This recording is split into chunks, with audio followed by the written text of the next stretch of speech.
Why did the gunfire stop the moment she stepped into the warehouse ruins? Sarah didn't know the answer, not yet. All she knew was that the night felt wrong.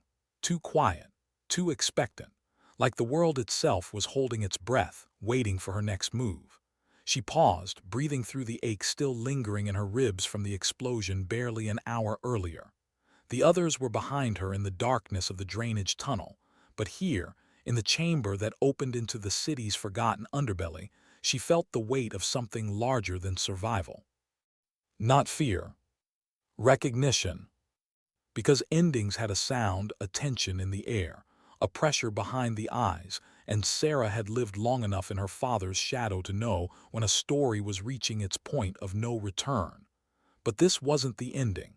This was the hinge, the place where everything that came before met everything that would come after. She wiped grit from her face. Her heartbeat slowed, the way it always did when she needed clarity. That strange inherited instinct Hayes had insisted she possessed, that pre-threat intuition her father had called reading the world's pulse. It whispered to her now, subtle but certain. Move. She stepped toward the broken concrete and rebar that framed the exit, ignoring the burn in her legs. Brennan's steps splashed behind her in the shallow water. "You good?" he asked softly. Sarah didn't answer at first. She wasn't sure good was even a word that applied to her anymore. 10 years of grief, 10 years of questions, 10 years of carrying a loss she never understood, now compressed into a drive Brennan carried inside his vest. 5 terabytes of truth, 5 terabytes of betrayal, 5 terabytes that could bring down a man powerful enough to erase her father's name. "I'm here," she said finally. It was the closest she could get to honesty. Brennan nodded like he understood, and maybe he did. He was one of the few still alive who had truly known Ghost Kincaid, not the legend, not the classified ghost story whispered between operators, but the man, the father, the person Sarah had lost before she'd even been old enough to understand who he really was. Behind them, footsteps echoed, Sullivan helping Hayes through the tunnel, Crowley and Ferguson scanning every shadow. They'd escaped by inches. Survived by luck or grace or the echoes of Ghost's training, Sarah wasn't sure which. But survival wasn't victory. Not yet. Brennan tapped her shoulder. "We move in 5. "Yeah," she murmured, 5. But she didn't move. Not yet. Because something in the stillness of the sewer pressed against her chest, a memory she hadn't invited but couldn't stop. Her father's voice. "You don't win fights by being stronger. You win them by paying attention." She had been 11. They were in the Montana forest, the early morning fog still clinging to the treetops. He'd handed her the small wooden practice rifle he'd carved for her and tapped the side of her head. "Your mind is your weapon. Everything else is just tools." Back then she never understood why he trained her so hard. Why he insisted she run drills that no child should run. Why he made her memorize angles, wind patterns, escape routes. Why he looked over his shoulder every time they left the cabin. She thought he was paranoid. Now she knew he'd been hunted. "Sarah." Sullivan's voice broke through the memory. "Time to go." She nodded and followed them into the darkness. The tunnel narrowed, forcing them into single file. Hayes was struggling more than he admitted, his cough worsening, skin growing pale. "You okay?" Sarah whispered. He gave her a lopsided smile that didn't reach his eyes. "I'm dying, Sarah, but not today. Today I'm too pissed to quit." She almost smiled back. Almost. But then his breath hitched and she saw pain flash through his features, a reminder of his fragility, a reminder that this fight wasn't just hers. "Once we reach the surface," Hayes continued, voice rasping, "we need to keep moving. Ashford will mobilize fast.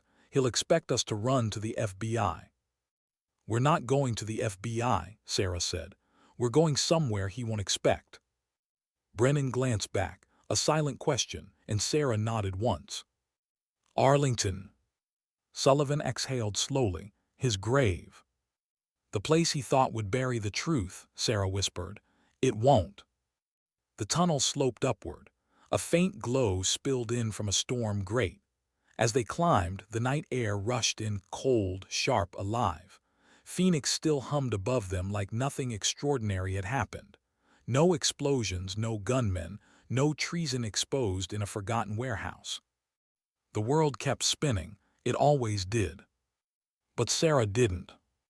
Pulling herself out of the drain, she paused on the asphalt. The city lights blurred for a moment as something inside her tightened and twisted, not fear, not exhaustion. A question. If her father had known this moment was coming, if he'd known his daughter would step into a war he died trying to expose, would he be proud? Or heartbroken? The ache in her ribs intensified.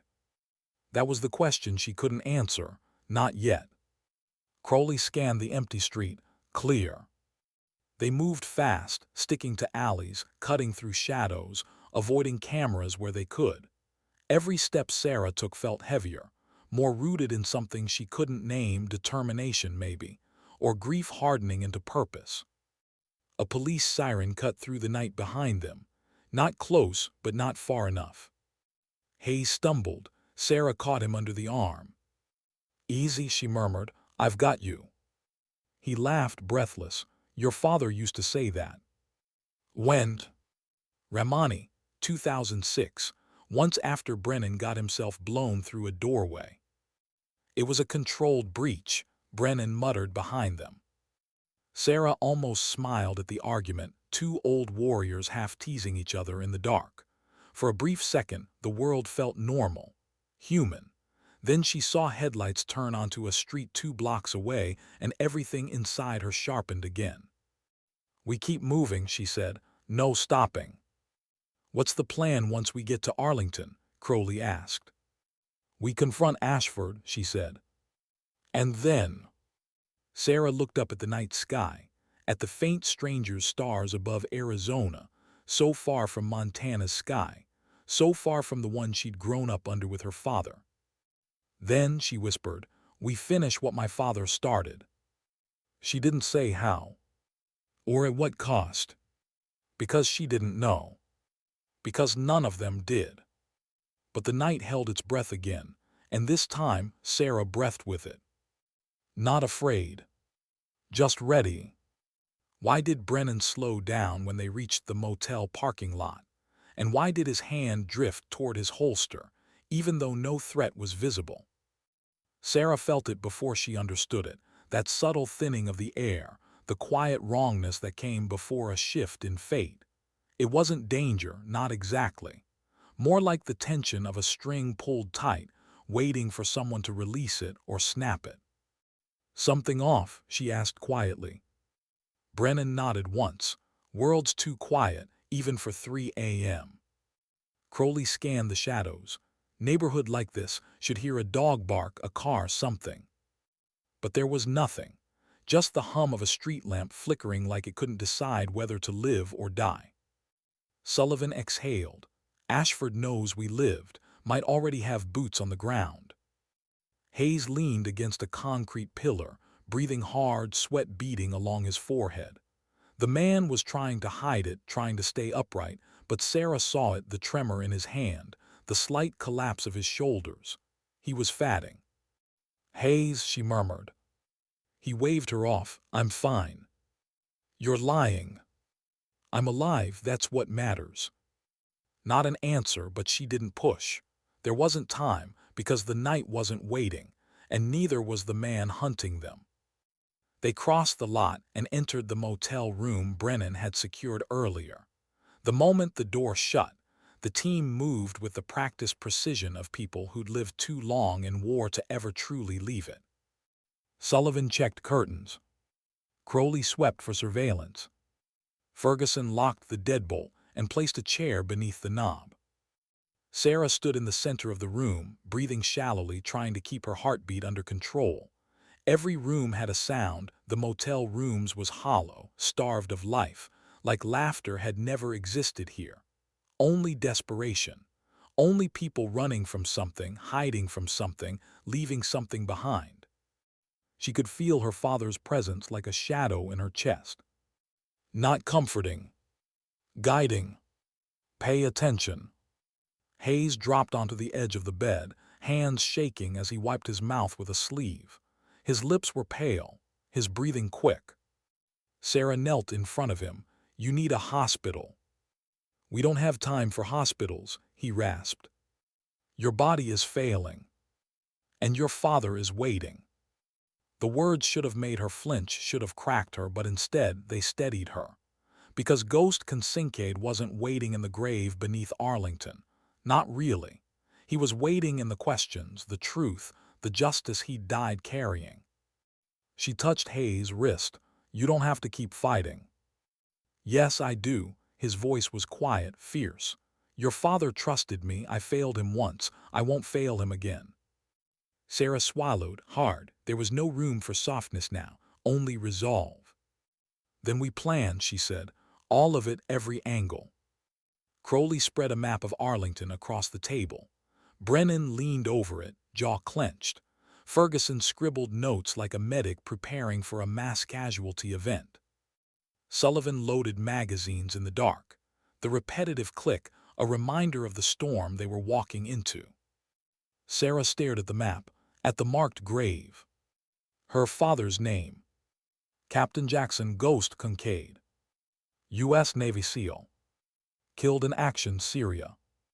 The lie burned. "He'll bring at least 8 operators," Brennan said. "Not contractors this time, real commandos, quiet, experienced, invisible." Sullivan nodded. "If he's smart, and he is, he'll keep them far enough away not to spook the public but close enough to intervene." "He won't come alone," Ferguson added, "even if he says he will." "That's fine," Sarah said. "Neither am I." All eyes turned to her, and for the first time since Coronado, she saw something other than skepticism in their faces. Belief. Not because she was Ghost's daughter, but because she'd earned it, drip by drip, step by step, fight by fight. Crowley tapped a spot on the map. "This section is fenced. Only one public path leads in. We can funnel them, control their ingress." "Assuming they use the public path," Sullivan muttered. "They will," Brennan replied. "Ashford likes the illusion of control. He'll choose the path that makes him feel safest." "And we take that feeling away," Sarah said. They kept planning for another hour, strategizing, rehearsing, adjusting, the kind of preparation operators did before the missions that kept them awake for years afterward. But somewhere between discussing fields of fire and camera placement, Sarah drifted. Just a moment, just long enough for a memory to slide under her ribs. She was 9, sitting on her father's shoulders as they watched 4th of July fireworks bloom over the Montana sky. She asked him, "Did you ever kill anyone?"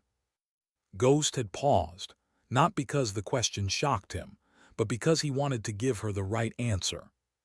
"I've taken shots," he said, "but I don't think about killing, I think about duty." She hadn't understood then. Now she did. Duty wasn't about orders, or medals, or chain of command. Duty was refusing to let the truth die. When the planning ended, the fatigue hit, a heavy, bone-deep exhaustion, but sleep was impossible. The night pressed too hard, the stakes too high, the ghosts too close. Sarah stood by the window, watching the empty lot, listening to the hollow quiet. The motel sign buzzed, its neon flickering like a faulty heartbeat. Brennan approached. He didn't speak for a long time, then. "You know, your father once told me something about you." She didn't turn. "He said a lot of things about me." "Not this." She finally looked at him. Brennan's scarred face softened, a rare sight. "He said," Brennan continued, "I don't know who Sarah will become, but I know one thing: when the world pushes her to the edge, she'll choose what's right, even if it costs her everything." Sarah's breath caught. "He believed in you," Brennan said, "long before you believed in yourself." She blinked rapidly. A tear threatened but didn't fall. Strength didn't mean emotionless. Her father had taught her that too. "What does right mean in a night like this?" she whispered. "It means doing what Ghost started." She nodded, a small, fragile movement, but enough. The room fell quiet again, heavy, waiting. Hayes spoke next, voice barely audible. "He'll come, Sarah. I know. And he'll bring death. I know. And once this starts, there's no going back." Sarah closed her eyes, felt the weight, the risk, the truth. Then she opened them again. There was never any going back, not after the moment they put a folded flag in my hands. She stepped away from the window, checked her weapon, adjusted her jacket, exhaled slowly. Tomorrow night would be the end of something. Maybe the end of her. Maybe the end of Ashford. Maybe the end of the lie that had shaped her whole adult life. But endings could be beginnings, too. Her father had once said that. She looked at the team. Brennan, Sullivan, Crowley, Ferguson, Hayes. They weren't just operators anymore. They weren't just allies. They were her father's legacy. All the pieces of the life he'd built, all converging around her at the one moment she most needed them. "We move at dawn," Sarah said softly. "Get to D.C. before nightfall, prepare the ground, set the stage." "And midnight?" Sullivan asked. Sarah looked at the map again, at the circle around her father's name. "At midnight," she said, voice steady, "Ashford walks into the truth." The others nodded, not out of obedience but out of conviction. Outside, somewhere far beyond sight, the sun was beginning to rise. The world didn't know what was coming. But Sarah did. And she wouldn't run from it. Why did Sarah wake before the alarm? And why did her pulse spike before she even opened her eyes? Somewhere between sleep and waking, she sensed movement. Not danger, just presence. That old intuition her father had trained into her, sharpened now by the night they had survived, hummed quietly under her skin. She sat up. The motel room was dim, early dawn pushing pale light through thin curtains. Sullivan snored softly on the floor. Crowley sat at the table, cleaning his gear.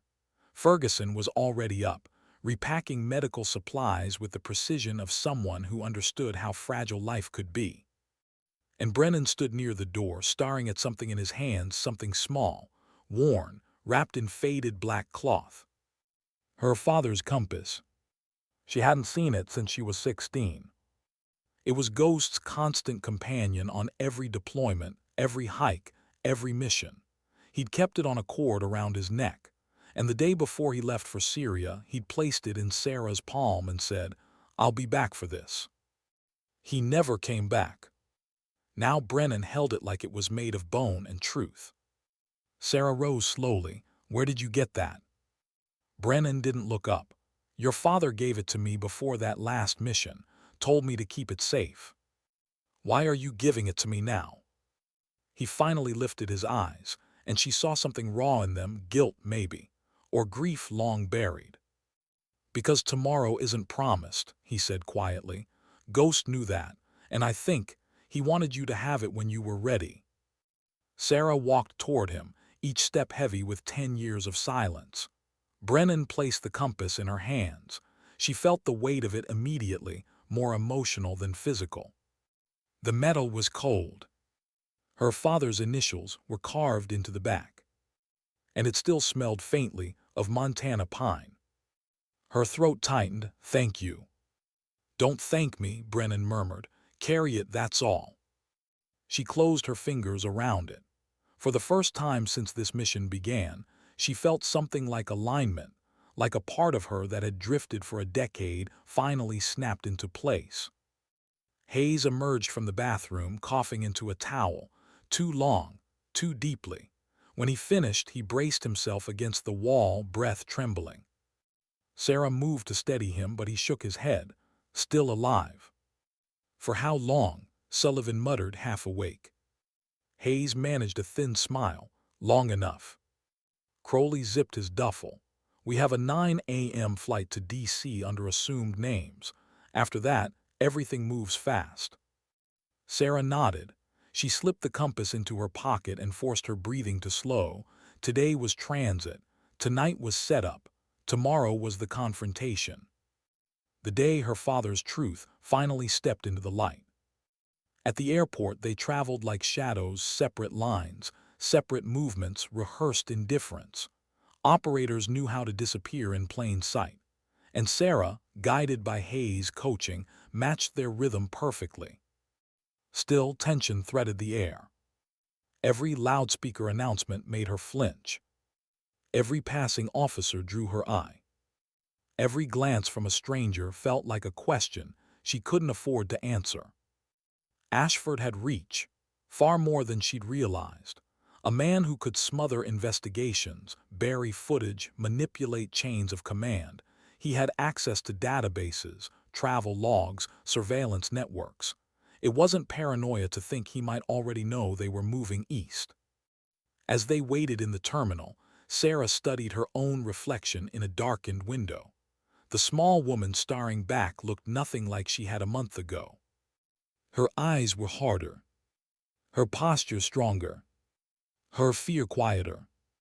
She didn't know when the shift began, whether it was at Coronado or in Montana, or the moment she watched the warehouse explode behind her. But something fundamental had changed. She wasn't walking behind her father's memory anymore. She was walking toward it.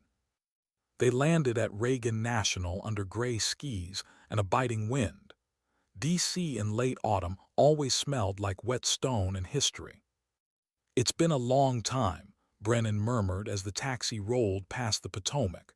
"Your father hated this city." Sarah stared at the passing monuments, because of what it hides, because of what it pretends to protect. Hayes coughed again. He tried to hide how much effort it took, failed. Crowley glanced at him. "We can still pull the plug, find another way to get the truth out." Hayes didn't respond. Instead, he fixed his dulling eyes on Sarah. "She's the way," he said. Sarah didn't look at him. If she did, she wasn't sure she'd hold herself together. Arlington lay across the river, a quiet sea of white markers stretching beneath an iron-gray sky. They arrived near dusk. The cemetery closed at sunset, but Brennan's contact, a groundskeeper named Evans, met them at a service entrance. "5 minutes," Evans whispered as he unlocked the gate. "Then cameras loop. You have 1 hour. After that, I can't help you." "That's enough," Brennan said. They slipped into the cemetery silence. The wind rustled through leafless trees. The grass was damp with the memory of earlier rain. Sarah walked ahead, crowding out everything but the echo of each step. Her father's section was near the top of a gentle slope. She recognized the marker before she reached it, not from memory, but from the photograph she'd stared at for years. CAPT, Jackson T. CONCID. U.S. Navy SEAL. Beloved father. Brave soul. 2006-2014. She knelt. She didn't cry. She'd done that years ago alone, too young, too lost. But her hands trembled as she reached out, traced the letters, felt the cold carved stone under her fingers. "I'm close," she whispered. "I promise." Behind her, the men kept watch in a respectful distance, letting her have this moment, letting her speak to the grave that held the ghost who shaped all of them. The sun dipped below the horizon. Darkness slid across the cemetery. Lights flickered on in the distance. And something inside her shifted, a mix of grief and resolve and a strange, quiet calm. Brennan stepped next to her. He'd be proud. "Pride doesn't bring back the dead," she whispered. "No," Brennan said softly, "but truth does honor them." She stood, brushed dirt from her knees, and faced her team. "We need angles, overwatch positions, escape routes, camera setup." Sullivan nodded, already mapping it. Crowley checked his gear. "We'll have 3 cameras, redundant backups. If he confesses even a whisper, it gets out." Hayes leaned heavily on a tree. "He'll come. He can't resist the challenge." "Not a challenge," Sarah said. They looked at her. A reckoning. For the next 2 hours they worked under moonlight. Quiet. Efficient. No wasted words. Operators doing what operators do, shaping a battlefield even when that battlefield was holy ground. Sarah walked the perimeter, testing lines of sight. Ghost had taught her that a sniper must know terrain like a surgeon knows anatomy, know the veins, the bones, the weak points. Her instincts hummed with every step. "Something bothering you?" Sullivan asked from behind her. She didn't answer right away. Then, "There's a moment before a storm," she said, "where everything feels too still, too balanced, right before it breaks. You feel it now." She nodded. Sullivan scanned the graves. "I feel it too." Silence stretched between them. Then Sullivan added quietly, "Ghost used to say the world whispers warnings. Most people don't hear them. He taught me to listen." "You inherited more than genetics, Sarah. You inherited his gift." She didn't answer. Didn't have to. Because the wind shifted. Cold, sudden. Like someone exhaling against the back of her neck. The world's pulse changed. And Sarah knew, without proof, without logic, without needing to see, that Ashford had already begun to move. Tonight was preparation. Tomorrow was confrontation.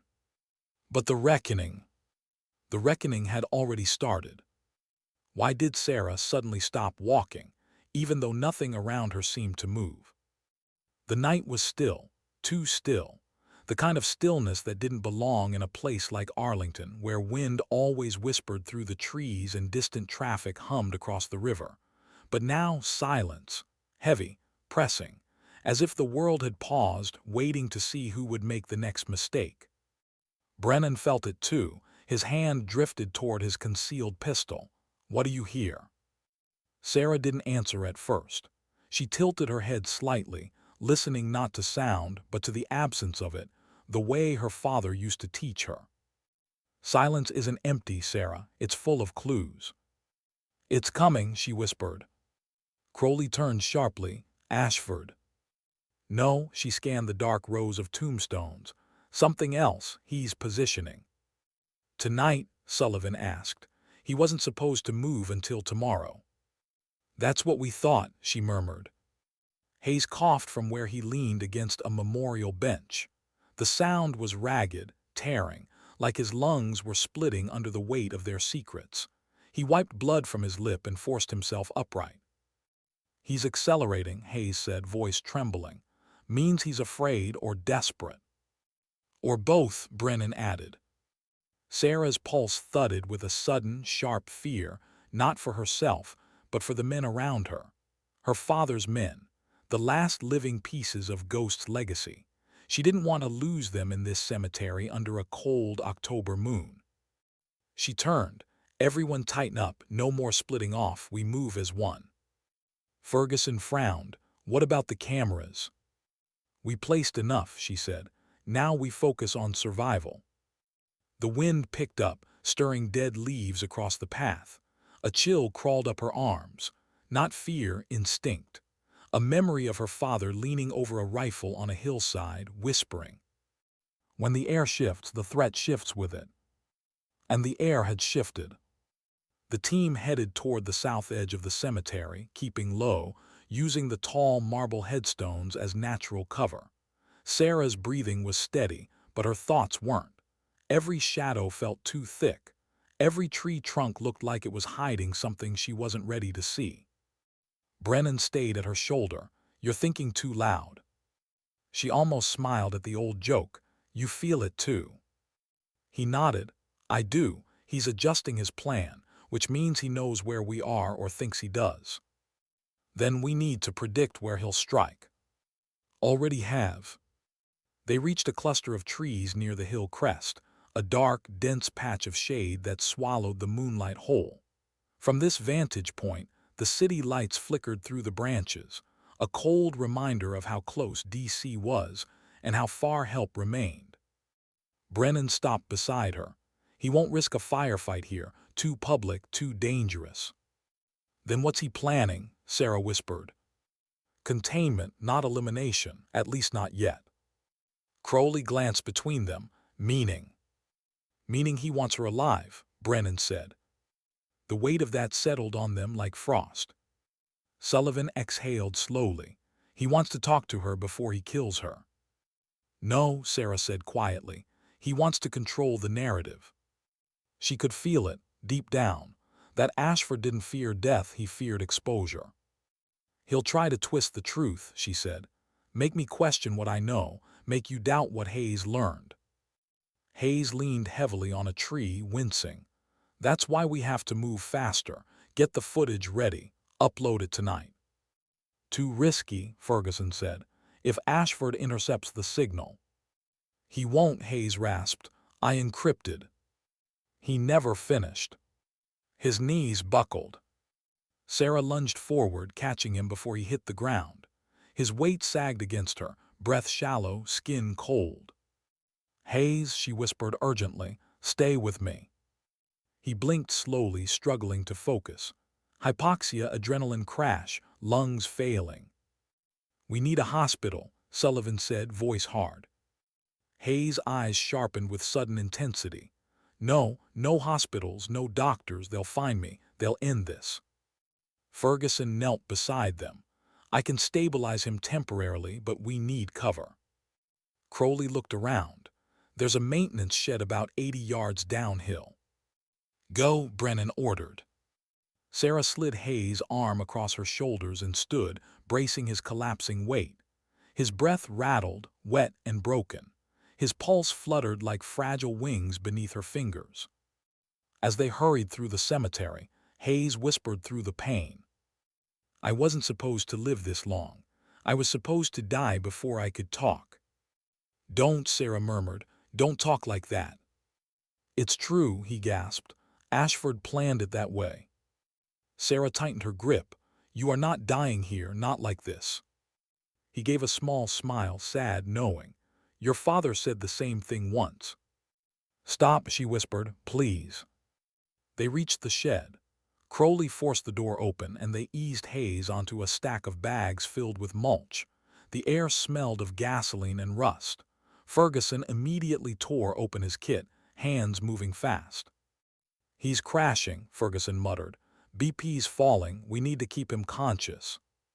Sarah knelt beside Hayes. Her hands shook as she brushed hair back from his damp forehead. We're almost done, she whispered. Just hold on. He looked at her for a long moment. The shed's dim light flickered across his pale face, hollow eyes and trembling jaw. You know why Ghost trusted me? He asked weakly. She shook her head. Because I never lied to him, Hayes swallowed painfully, and I won't lie to you. Sarah felt her heart pound against her ribs. What are you talking about? There's something I didn't tell you, he whispered. Brennan stiffened. Hayes. No, Hayes coughed, blood splattering on his sleeve. She deserves the truth, all of it. Sarah leaned closer. What truth? Hayes struggled to breathe. Every inhale was a battle he was losing. Your father, he whispered. Jackson didn't just expose corruption. He wasn't killed for a report or a file. He was targeted because of what he refused to do. Sarah's stomach dropped. Refused to do what? Hayes stared at her, eyes glassy, voice barely audible. Refused to kill someone. Silence slammed through the shed. Crowley froze mid-reach. Sullivan swore under his breath. Brennan stepped forward, voice low. Hayes, stop, not now. But Hayes didn't stop. He couldn't. He disobeyed Ashford, Hayes whispered. He spared a life. Someone Ashford ordered dead. Someone who changed everything. Sarah felt the world tilt. Her blood went cold. Who, she breathed. Hayes opened his mouth, breath faltering, the answer trembling on his tongue. But before he could speak, a shadow passed the window. Quick, precise, trained. Brennan's hand snapped to his weapon. Movement. Crowley killed the lantern. Darkness crushed the room. Everyone froze. Outside, boots shifted on gravel. Multiple pairs. A voice cut through the night, calm, familiar, ice cold. Sarah, Ashford called softly. Come out, it's time we talked. Sarah's heart slammed against her ribs. The storm had arrived early, and Hayes' unfinished truth burned inside her like a lit fuse. Why did the world outside the shed sound like it was holding its breath? And why did Ashford's voice carry a strange calm, as if he already owned the night? Sarah didn't move. No one did. Even the air seemed frozen. Ashford stood just beyond the thin wooden walls, and his presence seeped through the seams like cold smoke. "Sarah," he repeated softly, almost gently, "you can't hide from a conversation that was always meant to happen." Brennan leaned close to her ear. He brought operators, 4 minimum, boots too light to be contractors. Crowley's silhouette merged with the dark, 2 flanking left, 1 at the rear, 1 covering the main path. Ferguson whispered, "He's surrounding us." "No," Sarah breathed, "he's cornering us." Hayes coughed violently in the shadows, each convulsion sending a tremor through the room. Blood dripped from his chin onto the concrete floor. Ashford heard it. "You're hurt," he called out. "One of you is dying. I can hear the strain in his breathing." Sullivan muttered, "He's trying to destabilize us." "It's working," Hayes rasped. Sarah squeezed Hayes' hand, grounding him. "Don't speak." But he shook his head weakly. He won't leave without you." Ashford's voice drifted through the wood panels, casual but surgical. "Do you know what your father told me the last time we spoke, Sarah?" Her breath hitched. "Do you want to hear it?" Ashford asked. Sarah's fingers curled into fists. She didn't answer, but the silence was answer enough. Ashford chuckled softly. "He told me I'd regret underestimating his daughter, that someday you'd make a choice that mattered." Brennan's jaw clenched in the dark. Sullivan steadied his grip on his suppressed weapon. Crowley's breath slowed, calculating angles. And Sarah just stood there, frozen between fury and grief. Ashford continued, "Of course, he said that right before I ordered his reassignment." The shed seemed to shrink. The air thickened. Sarah's heart pounded so hard her ribs ached. Reassignment. Such a clean word for murder. Brennan mouths don't react. But Sarah couldn't stop the tear that slid down her cheek, hot, unwanted, blinding. Hayes reached up weakly, gripping her sleeve. "He's lying," Hayes whispered. "He wants to break you, he wants." His voice cut off in a strangled gasp. Sarah turned. Hayes' eyes rolled back, his chest seized, his entire body shook. "Ferguson," she hissed. Ferguson was already at his side. "He's coding. We're losing him." "We can't lose him," Crowley whispered urgently. "Not now." Outside, Ashford spoke again, quieter this time, almost tender. "Sarah, come out. We both know you don't want him to die in there. I can help." "You can help kill him," Brennan muttered. Sarah's pulse raced. Her lungs tightened, breath suddenly shallow. She felt like she was drowning in choices, each one worse than the last. Inside the shed. Hayes dying. Her father's team cornered. The truth slipping through their fingers. Outside. Ashford waiting. Operators trained to eliminate. An ambush disguised as mercy. "Sarah," Ashford called, "I know you think you're close to the truth, but Hayes only knew pieces. You need the rest. And you won't get that in a shed behind a maintenance gate. You'll get it from me." "Don't you dare believe him," Sullivan whispered. "She won't," Brennan said. But Brennan didn't sound convinced. Sarah stared at Hayes. His face turned gray, his skin slick with sweat. His breaths came in small, broken whimpers. Ferguson pressed 2 fingers to his neck. "Pulse fatting," Ferguson said. "If we don't get him stabilized, he dies." Crowley hissed, "We can't stabilize him here. We need an exit." "There is no exit," Sullivan murmured. "They boxed us in." Sarah crouched beside Hayes. Her voice broke as she whispered, "Hold on, please, just hold on." Hayes opened his eyes one last time, foggy, unfocused, filled with a kind of sorrow she didn't understand. Your father, he whispered, died protecting someone. Sarah leaned closer. Who? Hayes' chest spasmed. His breath rattled. His last words slipped out in a ghost of a whisper. Someone alive. His body went still. Ferguson swore softly. He's gone. The shed fell silent. Dead silent. Sarah's eyes filled as she stared at Hayes' lifeless face. A man who'd carried guilt for years. A man who'd fought to give her answers. A man who died before he could finish his truth. Ashford spoke. Sarah, I heard that. I heard the silence. Open the door. We need to talk face to face. Sullivan cursed under his breath. Crowley looked away, jaw tight. Even Brennan bowed his head slightly, a rare gesture of respect. But Sarah felt something different. Not grief. Not fear. Not rage. Purpose. She stood. Brennan stepped in front of her instantly. Don't, not like this. Move, she whispered. No. I said move. She pushed past him and walked toward the door. Each step felt like a vow. Each breath like a rebirth. She wasn't going to surrender. She wasn't going to kneel. But she was going to confront the man who murdered her father, and who now expected to own her through fear. Crowley caught her arm. This is suicide, Sarah. No, she said softly, this is truth. Sullivan listened at the door. 2 operators at the rear, 2 at the front. They're steady, professional. They won't shoot unless Ashford orders it. He won't, Sarah whispered.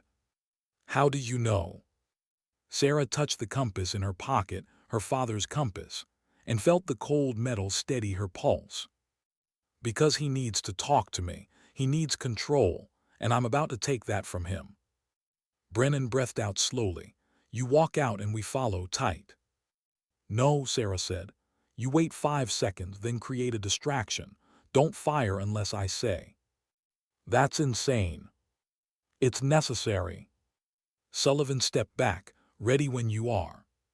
Sarah placed her hand on the door handle. Her heart pounded, but her mind was calm. The strange clarity her father always spoke of right before a breach. She whispered to herself, "Pay attention." Then she whispered to her father, "I'm not afraid." She opened the door.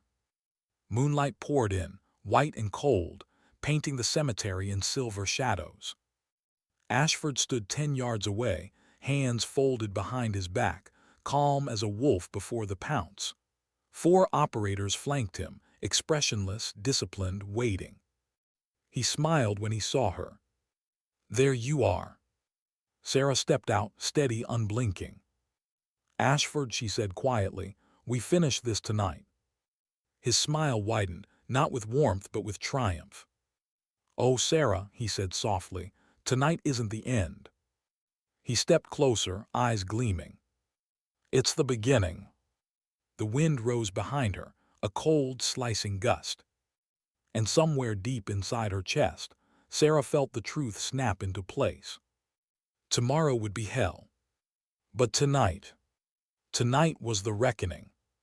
Why did Ashford look at her not like an enemy, but like a man greeting a prophecy he always feared would come true? Sarah didn't flinch, not when the night wrapped tight around them, not when 4 operators shifted their weight, subtly tightening their formation, not even when Hayes' death still echoed inside her chest like a second heartbeat she couldn't silence.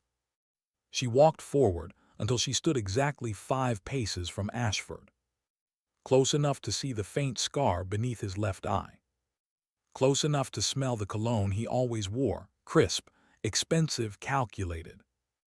Before anything else, he said, I want you to know I didn't want it to end like this. Sarah didn't look at him. She looked at the grave behind him, her father's resting place. A murderer shouldn't get to decide how things end. Ashford tilted his head.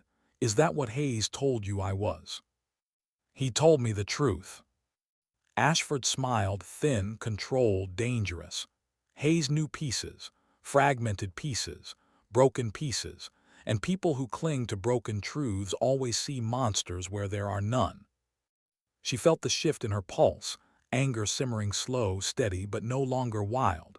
Anger she could use. He said my father was killed because he refused to kill someone. Ashford's eyes flickered, only for a second, but Sarah saw it. And he said that someone was alive. The smile vanished. Ashford stepped closer, not threatening, purposeful. Sarah listened to me very carefully. Behind her she heard the faint crunch of boots, Brennan and the others moving into distraction positions.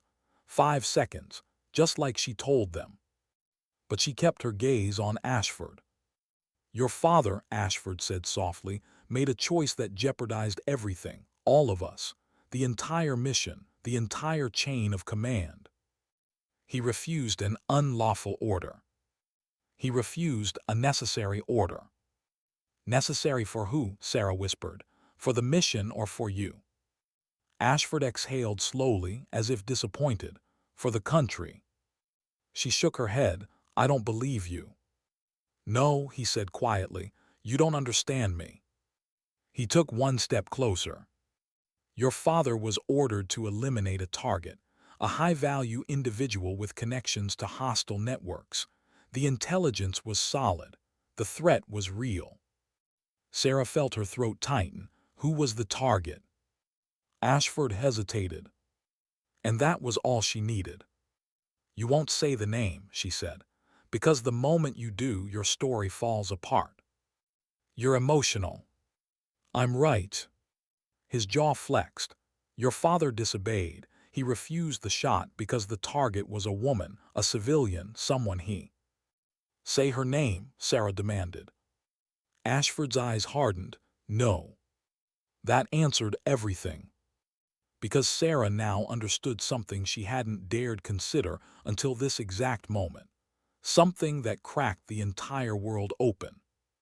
Her father spared someone he loved. Not romantically, no. Ghost had loved only one woman, her mother. But the way he loved people he couldn't abandon, the way he protected the innocent even when the world told him not to, that was who he was. He spared her, Sarah whispered, and you killed him for it. Ashford's voice sharpened. I executed a soldier who refused a lawful order. No, she said, stepping closer. You executed a man who refused to become like you. The operators shifted uneasily. A tiny movement. Barely visible. But it told her something important. They weren't here to kill her. Not yet. They were here to witness something. Ashford sensed the shift too. His voice dropped lower. You think in innocence versus corruption, he said.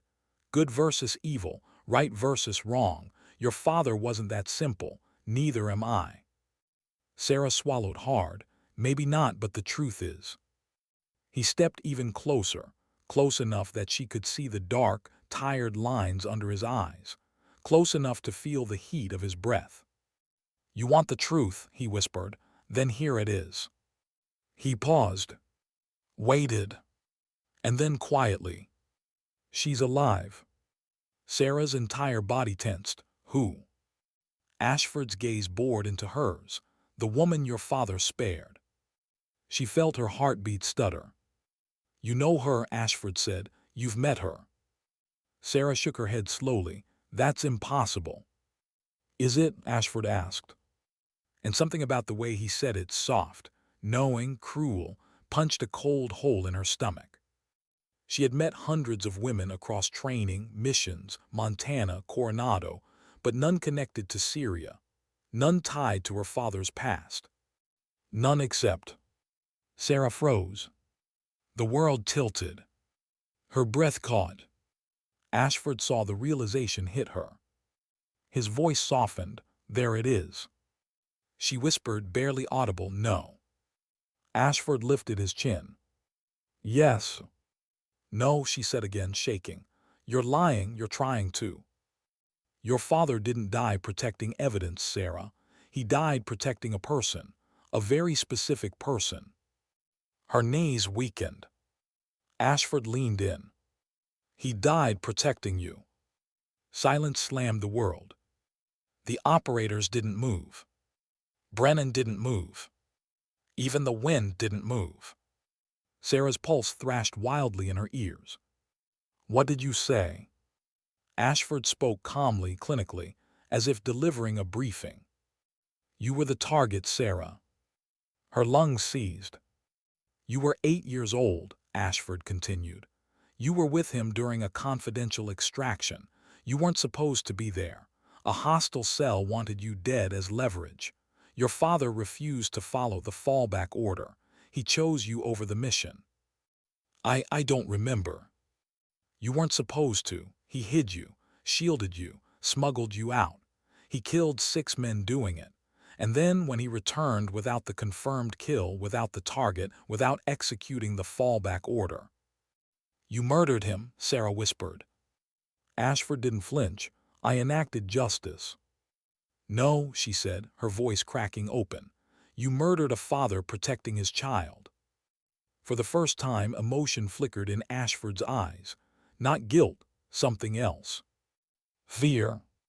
You aren't supposed to know, he murmured. But she did. Every memory snapped into place. Her father whispering, "Stay down, Sarah."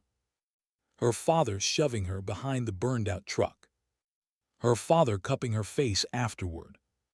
Her father crying, the only time in her life she saw him cry. He hadn't cried for himself. He cried for losing the chance to save her innocence. Sarah inhaled, a slow, trembling breath that felt like breaking and becoming in the same moment. She whispered, "You killed him because he saved me." Ashford's composure shattered. That mission cost us everything, he snapped. Protocol, order, stability. We can't run a world on emotion. But he did, she said. And look where it got him. Sarah's hand drifted to the compass in her pocket. Ashford didn't notice Brennan slipping into position behind a statue. Didn't notice Sullivan circling the outer edge. Didn't notice Crowley preparing the uplink device. Didn't notice Ferguson lifting Hayes' dead body to shield the moonlight from reflecting off metal. He noticed only her. Come with me, Ashford said. I can protect you. I can make this all go away. Sarah stared at him for a long, silent moment. Then she stepped back. No. Ashford stiffened.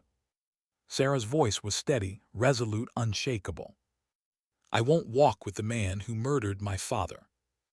She reached into her pocket, pulled out the compass, held it up between them. Ashford's eyes widened. Sarah. She clicked the compass lid open. A tiny transmitter blinked inside. Live. Crowley whispered from behind a tombstone, feeds up. Operators shifted uneasily. Ashford's face twisted in fury. What did you? Sarah stepped into the moonlight so the camera could see her clearly. For the record, she said softly, my father didn't die dishonorably. She held Ashford's gaze. He died saving the only thing he truly loved. Ashford lunged, but Brennan tackled him from the side. Sullivan disarmed the nearest operator. Crowley hit the uplink. Ferguson pulled Sarah back. Chaos erupted, boots slamming into gravel, grunts in the dark, bodies colliding, weapons sliding across stone. But through the noise, through the struggle, through the panic, Sarah heard only her father's voice. Pay attention. She moved through the chaos with clarity, heart steady, purpose sharp. Operators fell. Ashford roared. Brennan fought like a dying flame, refusing to die.